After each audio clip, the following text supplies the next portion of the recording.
ഞാൻ ഈ നിൽക്കുന്ന ഈ സ്ഥലം എന്ന് പറയുന്നത് ഈ കുട്ടിയുടെ വീടിനോട് കുറച്ച് മാറിയുള്ളൊരു ഒരു പറമ്പാണ്. ഇവിടെ നിന്നും കുറച്ച് മാറി, അതായത് ആ ഭാഗത്താണ് കുട്ടിയുടെ വീടുള്ളത്. അതിന് എതിർദിശയിൽ ആണ് ഈ സംഭവം നടന്നു എന്ന് പറയുന്ന സ്ഥലം. ഞാൻ ഈ നിൽക്കുന്ന ഇടം ഇവിടെ നിന്ന് കുറച്ച് മാറിയാണ് ഈ കുളം, ഏതൊരു ചതുപ്പ് കുളം ആ രീതിക്കുള്ള ഒന്നാണ്.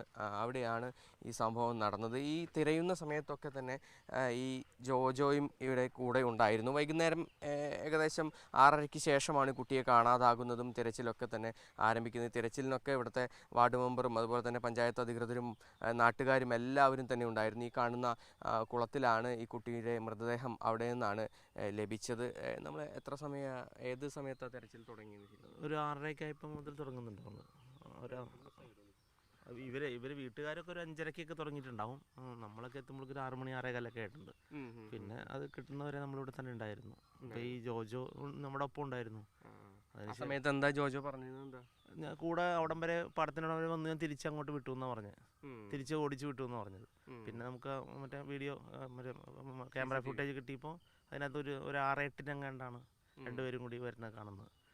പിന്നെ ആ രീതിയിലാണ് പോലീസ്. അപ്പോൾ പിന്നെ ഓൾറെഡി പിന്നെ അറിയാവുന്നത് കൊണ്ട് പോലീസിന് സംശയമുണ്ട്. പിന്നെ പ്രസിഡന്റൊക്കെ എപ്പോഴായിരുന്നു വന്നതും മറ്റു കാര്യങ്ങളും? 6:30 കഴിഞ്ഞപ്പോൾ തുടങ്ങി ഇവിടെ ഉണ്ട്. ഈ ജോജോ ശരിക്കും ഇത്തരത്തിൽ ക്രിമിനൽ പശ്ചാത്തലം ഒക്കെ ഉള്ളൊരു ഇവിടെ ബൈക്ക് മോഷണ കേസിലെ പ്രതിയാണ്. പിന്നെ ഇവിടെ ഈ പറഞ്ഞ ചെറിയ കളവുകളൊക്കെ നമ്മൾ നാട്ടിലുള്ള കളവുകളൊക്കെ ഉണ്ടാവാറുണ്ട്. പക്ഷെ അതാരും അങ്ങനെ ശ്രദ്ധിക്കാറില്ല.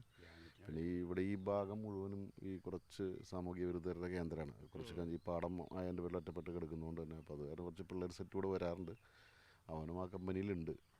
അപ്പോൾ ഞങ്ങൾക്ക് അവൻ്റെ സംസാരത്തിൽ സംശയം തോന്നി. പിന്നെ സാർ എടുത്ത് പറഞ്ഞു, സാർ അവനെ കയറ്റിയിട്ട് ഒന്ന് ചോദ്യം ചെയ്താൽ കിട്ടുമെന്ന് പറഞ്ഞു. അപ്പോൾ തന്നെ അവൻ കയറ്റിക്കൊണ്ടുപോയി. അവിടെ ചെന്നപ്പോഴേക്കും ഏകദേശം കുറേ കഴിഞ്ഞപ്പോഴാണ് പറഞ്ഞത്. അപ്പോഴും ഞങ്ങൾ ഇവിടെ അന്വേഷിച്ച് കിടക്കായിരുന്നു. കുറേ കഴിഞ്ഞപ്പോഴാണ് അവനെ കുളത്തിൽ വീണ കണ്ടു എന്ന് പറഞ്ഞത്. അത് കഴിഞ്ഞപ്പോഴാണ് പിന്നെ പോലീസ് ഭംഗിയായിട്ട് ചോദിച്ചപ്പോഴാണ് അവൻ കുറ്റം സംഭവിച്ചത്.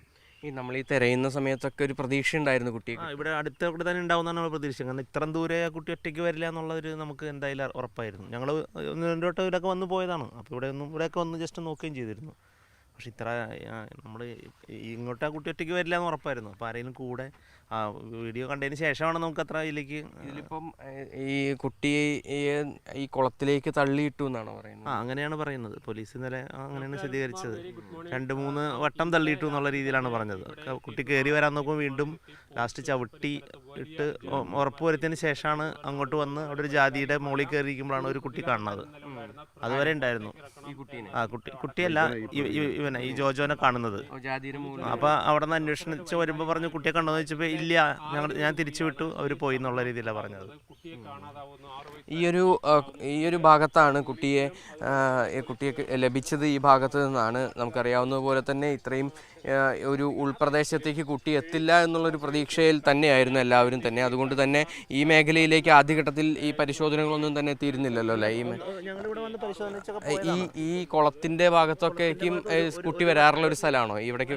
കുട്ടി ഇങ്ങോട്ടൊന്നും വരാറില്ല. പക്ഷെ ഇവൻ ഇവിടെ വന്ന് ചൂണ്ടിടാറുന്ന സ്ഥലമാണെന്ന് പറഞ്ഞിരുന്നു. ഈ ജോജോ ഇവിടെ വന്ന് മീൻ പിടിക്കാൻ ചൂണ്ടിടാറെന്ന് പറഞ്ഞു. അപ്പൊ ചാമ്പക്കൊക്കെ കൊടുക്കാന്ന് പറഞ്ഞാൽ കുട്ടിയെ സ്വാധീനിച്ചു എന്നാണ് പോലീസ് ഇന്നലെ പറയുന്നത്. അപ്പൊ കുട്ടി ഇങ്ങോട്ട് കൊണ്ടുവന്നു. ഈ കുട്ടിയും ഇവരൊക്കെ അറിയാവുന്ന ആൾക്കാരാണ്. ഇവര് അത്യാവശ്യം അറിയാവുന്ന. പിന്നെ അവരുടെ ജോജോന്റെ ബന്ധുവിന്റെ വീട് കുട്ടിയുടെ വീടിന്റെ അപ്പുറത്താണ്. പിന്നെ അധികം ദൂരമല്ല, ഇവിടുന്ന് ഒരു 250 മീറ്റർ അവന്റെ വീടും ഇതായിട്ടുള്ളൂ. പിന്നെ ആളിങ്ങനെ ഒരു ചെറിയൊരു മനസ്സ്, പക്ഷെ അതത്ര ആയിട്ട് തോന്നുന്നില്ല. പിന്നെ ഇങ്ങനെ അതൊരു കുറ്റം ചെയ്യാനായിട്ട് 3-4 ദിവസമൊക്കെ വീട്ടിൽ നിന്ന് പോയാൽ പിന്നെ വരാനൊക്കെ 3-4 ദിവസം. പിന്നെ ഈ മൈക്കിന്റെ കൂടെയൊക്കെ പോകും. അനൗൺസ്മെന്റ് അല്ല, മറ്റേ ഇതിന്റെ കാര്യത്തിനൊക്കെ പ്രോഗ്രാമിനൊക്കെ അതൊക്കെ അറിയാം. അങ്ങനെ മന്ദബുദ്ധി എന്ന് പറയാൻ പറ്റില്ല അവനെ. പിന്നെ ആള് നല്ലൊരു സൈസാണല്ലോ, ഈ പ്രായത്തിനും കൂടുതലുള്ള ശാരീരിക വളർച്ചയുള്ള ഒരാളാണ്.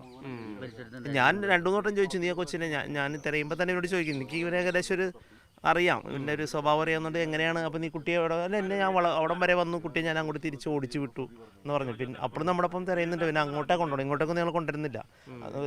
എവിടം വരെ പോയി എന്ന് വെച്ചാൽ അതിൽ പോയി ആ പാടത്തിൻ്റെ സൈഡ്, പിന്നെ അവിടെ ചെറിയ 2-3 കുളങ്ങളൊക്കെ ഇതുപോലെ ഉണ്ട്.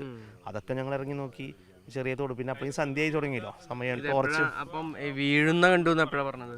അത് പോലീസ് ചോദ്യം ചെയ്ത പിന്നെയാണ്. നമുക്ക് ഏകദേശം 8:45 8:00 തന്നെയാണ് ഈ കുളത്തിൽ അങ്ങനെ വന്ന് വീണ കണ്ടു എന്ന് പറഞ്ഞത്. അപ്പോൾ തന്നെ പോലീസ് ഒപ്പം തന്നെ വന്നു. നമ്മളപ്പോൾ ഇവിടെ വന്നു. ഈ നോക്കിയപ്പോഴത്തേക്കും നമ്മൾ ഇന്നലെ രാത്രി സംസാരിക്കുന്ന സമയത്ത് നിങ്ങൾ കുട്ടീനെ കണ്ടെത്തിയിട്ടില്ല ഈ കുളത്തിലേക്ക് വരുന്ന കുളത്തിലേക്ക് വരുന്നൊന്നും കുട്ടിയെ കണ്ടെത്തിയിട്ടില്ല. നമ്മൾ 8:30 ശേഷമാണ് പോലീസിൻ്റെ അവിടെ നിന്ന് ഇങ്ങനെ ഇവിടെ SI ഒക്കെ ഉണ്ട്, ടീം കൂടെ ഉണ്ടായിരുന്നു, അവരെല്ലാവരും ഉണ്ടായിരുന്നു.